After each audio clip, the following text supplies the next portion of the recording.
नमस्कार दोस्तों, स्वागत है आप सभी का एक और न्यू वीडियो में। दोस्तों आज की इस वीडियो में हम लोग पढ़ने जा रहे हैं बिहार बोर्ड मैट्रिक परीक्षा 2026 के लिए। क्या पढ़ने जा रहे हैं दोस्तों? हम लोग पढ़ने जा रहे हैं विज्ञान में 20 मोस्ट इम्पोर्टेंट ऑब्जेक्टिव प्रश्न हम लोग लगाने जा रहे हैं।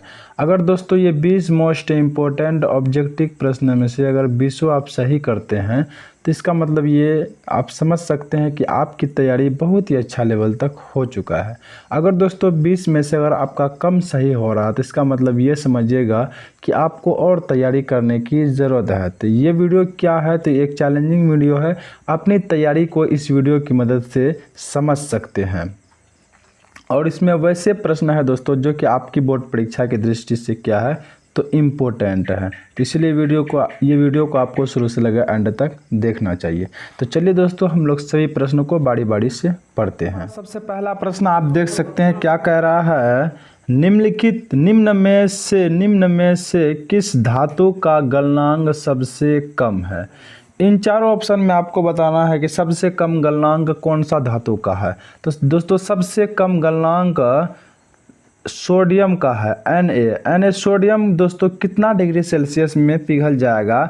तो आप कह सकते हैं 98 डिग्री सेल्सियस में लगभग सोडियम क्या होता है तो पिघल जाता है। तो ये चारों ऑप्शन में सबसे जल्दी क्या पिघलेगा? तो सोडियम सबसे जल्दी क्या होगा तो पिघल जाएगा। इसका गलनांक सबसे कम है। ऑप्शन नंबर बी आपका सही हो जाएगा। चलिए हम लोग क्वेश्चन नंबर 2 की ओर बढ़ते हैं। क्वेश्चन नंबर 2 देखिए दोस्तों, क्या कह रहा है? स्वपोषी पोषण के लिए आवश्यक है। सबसे पहले आप ये समझिए दोस्तों कि स्वपोषी पोषण होता क्या है। जैसे कि दोस्तों पेड़ पौधा जो है वो किस में आता है तो वो आता है स्वपोषी पोषण में। तो पेड़ पौधा के लिए भोजन बनाने के लिए क्या क्या जरूरी हो सकता है? तो सबसे पहला उसके लिए सूर्य के प्रकाश तो बहुत ही ज़रूरी होगा। उसके बाद पर्णहरित भी उसके लिए ज़रूरी होता है। कार्बन डाइऑक्साइड भी ज़रूरी होता है। जो गंदा गैस हम लोग छोड़ते हैं उसी कार्बन डाइऑक्साइड से पेड़ पौधा क्या होता है भोजन बनाता है। तो आप कह सकते हैं ऑप्शन नंबर डी आपका राइट हो जाएगा। सभी चीज़ें पेड़ पौधा के लिए भोजन बनाने के लिए क्या है ज़रूरी है इन सारे ऑप्शन में। तो ऑप्शन नंबर डी आपका राइट हो जाएगा। चलिए हम लोग क्वेश्चन नंबर अगला की ओर बढ़ते हैं। क्वेश्चन नंबर 3 देखिए दोस्तों, हमारा क्या कह रहा है? निम्न में से कौन एक उभयलिंग जंतु है? उभयलिंग का मतलब क्या होता है दोस्तों? जो कि जिसके अंदर क्या होता है नर का भी गुण पाया जाता है और मादा का भी गुण पाया जाता है। तो वैसे जंतु को हम लोग क्या कहते हैं तो उभयलिंग कहते हैं। तो इसमें दोस्तों केचुआ एक ऐसा जंतु है जिसके अंदर नर और मादा दोनों के गुण पाया जाता है। तो ऑप्शन नंबर ए हमारा यहाँ पे राइट हो जाएगा। चलिए हम लोग क्वेश्चन नंबर 4 की ओर बढ़ते हैं। क्वेश्चन नंबर 4 देखिए दोस्तों, हमारा क्या कह रहा है? इनमें से कौन पादप हार्मोन है? पादप मतलब क्या होता है दोस्तों? तो पेड़ पौधा होता है। तो इन चारों ऑप्शन में पेड़ पौधा में कौन सा हार्मोन पाया जाता है? तो पेड़ पौधा में पाया जाता है साइटोकाइन। ऑप्शन नंबर डी हमारा यहाँ पे राइट हो जाएगा। चलिए हम लोग क्वेश्चन नंबर अगला की ओर बढ़ते हैं। क्वेश्चन नंबर 5 देखिए दोस्तों, हमारा क्या कह रहा है? मानव का प्रमुख उत्सर्जी अंग निम्नलिखित में कौन है? मानव का उत्सर्जी अंग क्या है दोस्तों? तो वो हमारा वृक्क मानव का क्या है एक उत्सर्जी अंग है। ऑप्शन नंबर ए हमारा यहाँ पे राइट हो जाएगा। चलिए हम लोग क्वेश्चन नंबर आगे की ओर बढ़ते हैं। क्वेश्चन नंबर 6 देखिए दोस्तों, हमारा क्या कह रहा है? एंड्रोजन क्या है? सबसे पहले ये समझिए कि एंड्रोजन होता क्या है। जैसे कि दोस्तों हम लोग क्या है तो एक लड़का है, हम लोगों में एंड्रोजन अधिक पाया जाता है। एंड्रोजन वो एक क्या है तो एक हार्मोन है दोस्तों। ये नर में अधिक पाया जाता है क्योंकि हम लोगों में क्या होता है दाढ़ी बाल मोछ जल्दी आ जाता है। तो इसका काम यही होता है बाल उगाना, एंड्रोजन का काम होता है। तो सबसे अधिक किस में पाया जाता है तो नर में पाया जाता है। तो ऑप्शन नंबर हमारा यहाँ पे ए राइट हो जाएगा। ये एक क्या है नरलिंग हार्मोन है। चलिए क्वेश्चन नंबर हम लोग 7 की ओर बढ़ते हैं।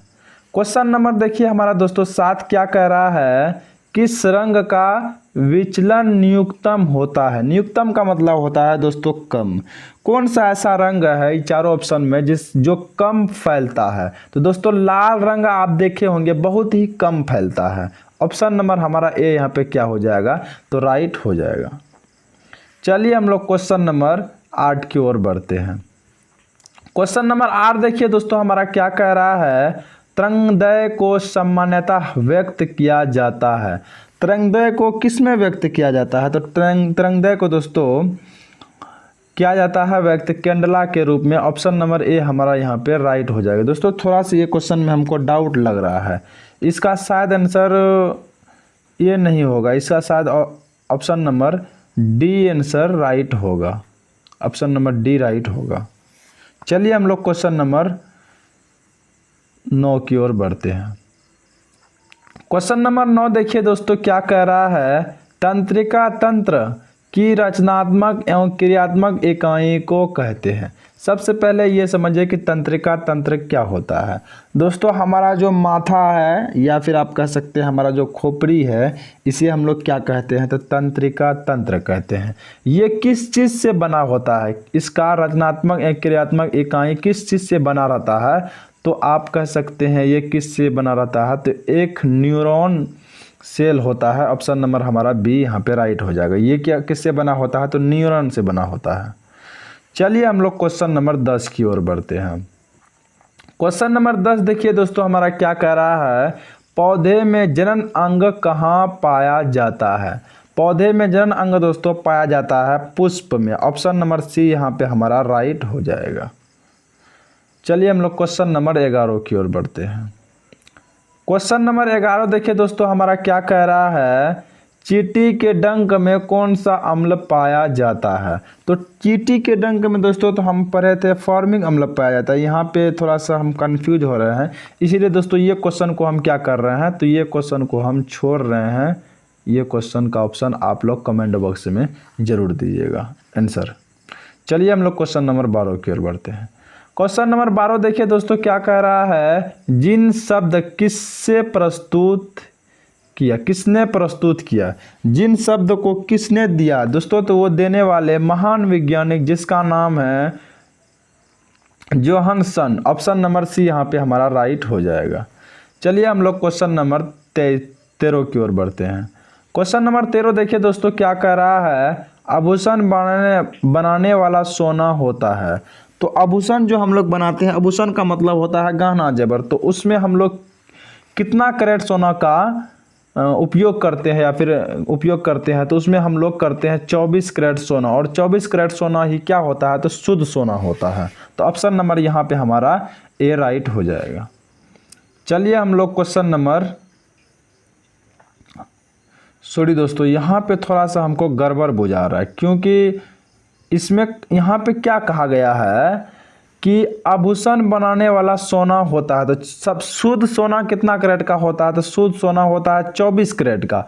तो उसमें क्या होता है, जब आप आभूषण बनाएंगे, गहना जेवर बनाएंगे, तो उसमें आपको शुद्ध सोना का क्या होगा, तो आभूषण नहीं बनेगा, तो उसमें कुछ और चीज़ का मिलावट करना पड़ेगा। तो 22 कैरेट सोना का आप क्या कर सकते हैं, तो आभूषण बनता है। तो ऑप्शन नंबर हमारा यहाँ पे बी राइट हो जाता, सी राइट हो जाएगा। यहाँ पे अगर पूछता कि शुद्ध सोना कितने कैरेट का होता था, तब हमारा कौन सा ऑप्शन होता, तब हमारा ए ऑप्शन होता। लेकिन यहाँ पे पूछ रहा आभूषण बनाने वाला सोना होता है, तो 24 कैरेट शुद्ध सोना होता है, तो शुद्ध सोना का सिर्फ आप क्या कर सकते हैं, तो आभूषण नहीं बना सकते हैं, तो उसमें आपको कुछ मिलाना पड़ेगा, तभी वो क्या होगा, थोड़ा सा उसमें जान आ पाएगा।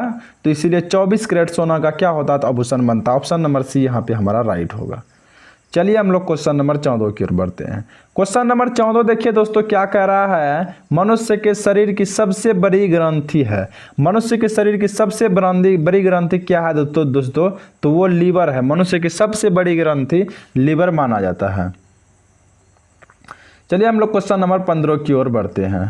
क्वेश्चन नंबर 15 देखिए दोस्तों, क्या कह रहा है, आरबीसी की जीवन अवधि होती है। आरबीसी का मतलब होता है दोस्तों, इसका फुल फॉर्म होता है आर से रेड, बी से ब्लड, सी से cell. RBC red blood cell की जीवन अवधि दोस्तों 120 दिन होती है। कितना दिन होती है, तो 120 दिन होती है। इसका काम क्या होता है दोस्तों, रेड ब्लड सेल, यानी हमारा शरीर में जो खून लाल है, तो ये किसके कारण है, तो ये आरबीसी के ही कारण हमारा शरीर का खून लाल होता है। तो यहाँ पे ऑप्शन नंबर हमारा सी राइट हो जाएगा। आरबीसी की जीवन अवधि 120 दिन होती है। क्वेश्चन नंबर देखिए 16 क्या कह रहा है। विद्युत आवेश का एसआई मात्रक क्या है। विद्युत आवेश का एसआई मात्रक क्या होता है दोस्तों, तो एम्पियर होता है। ऑप्शन नंबर सी हमारा यहाँ पे राइट हो जाएगा। चलिए हम लोग क्वेश्चन नंबर 17 की ओर बढ़ते हैं।